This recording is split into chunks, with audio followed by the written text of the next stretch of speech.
In this video, everything about envelopes and LFOs. What are those? What are the differences and what are the similarities? So let's get started.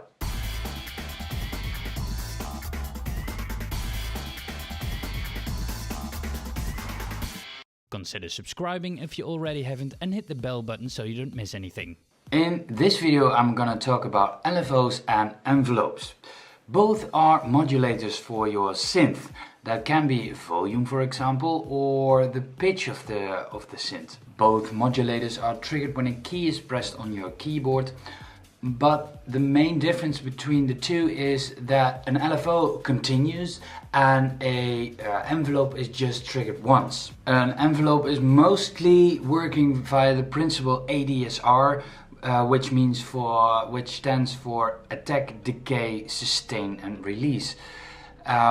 Those volume parameters are really necessary for synths, for example.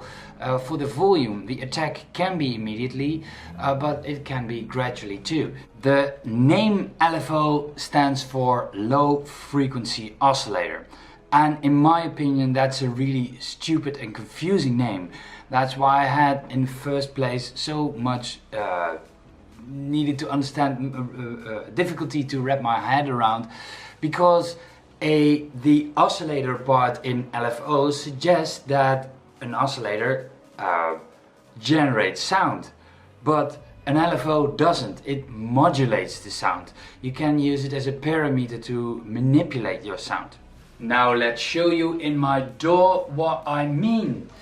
I've opened up my DAW, and in my DAW I've opened up Serum. Serum is a really visual plugin, and that's the reason why I want to show you this in Serum, because then you can see what's going on. In Serum, I'm not going to dive into Serum in the details of Serum, but at the bottom we can see the envelopes and the LFOs. There are a couple of different envelopes you can trigger, and there are a couple of different LFOs you can trigger.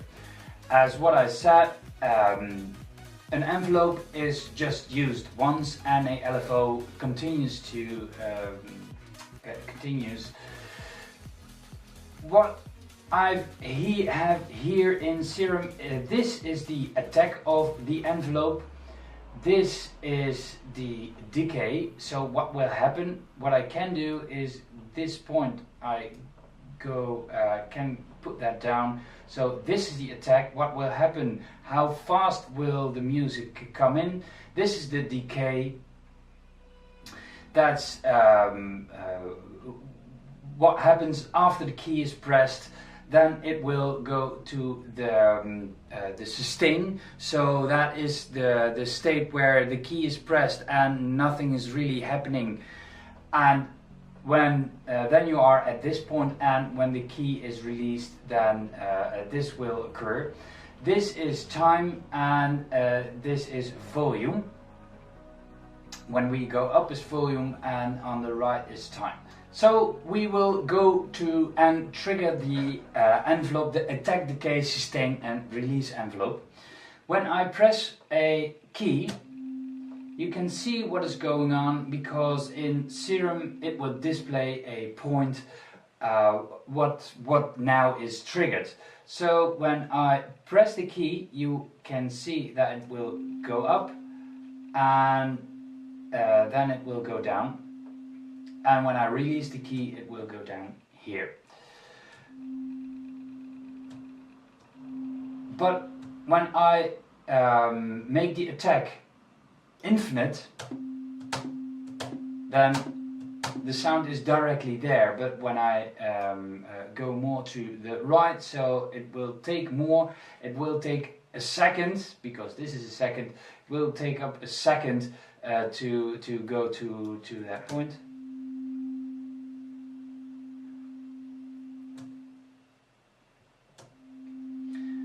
And this is an envelope, but you can trigger, for example, other things with that envelope. For example, with the same envelope, with the same settings, you can trigger not only the volume, but you, for example, can trigger the pitch of a note. Or there are a couple of other things you can do. What I can do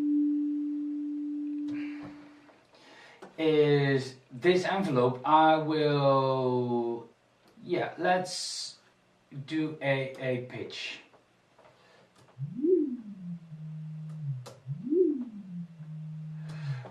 What I did is I connected my envelope to the semitones of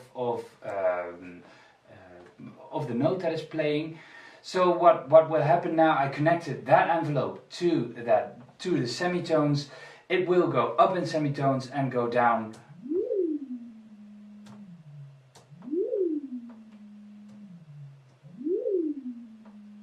But it's double. It's not only the volume that increases, because that one envelope is coupled to not only the volume, but it's also coupled to the semitones. I can use, if I don't want to, I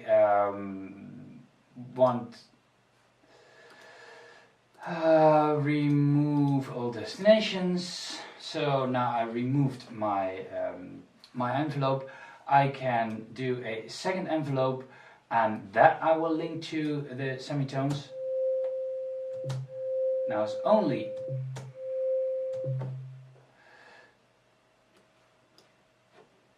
but I can shift this envelope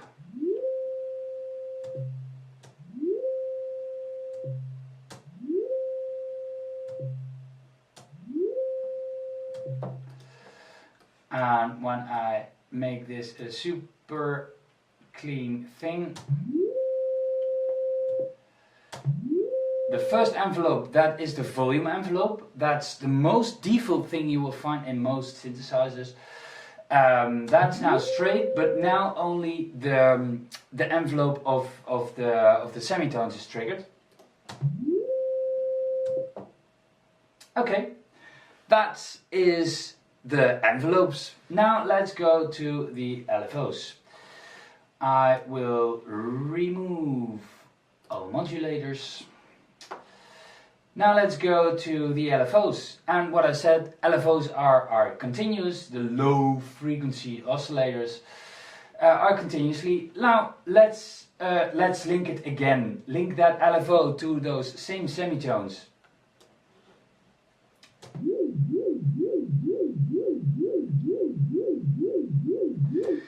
You will hear that it definitely will go up and down the semitones.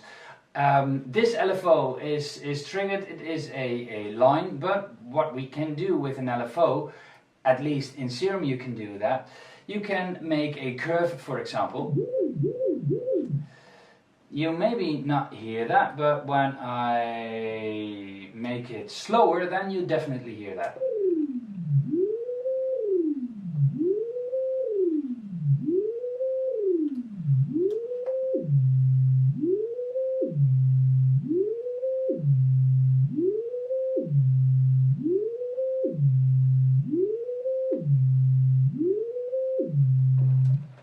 The basic is pretty simple, but you have to understand it, and in synthesizers like Serum you can see what is going on, so that makes it a little bit easier to understand.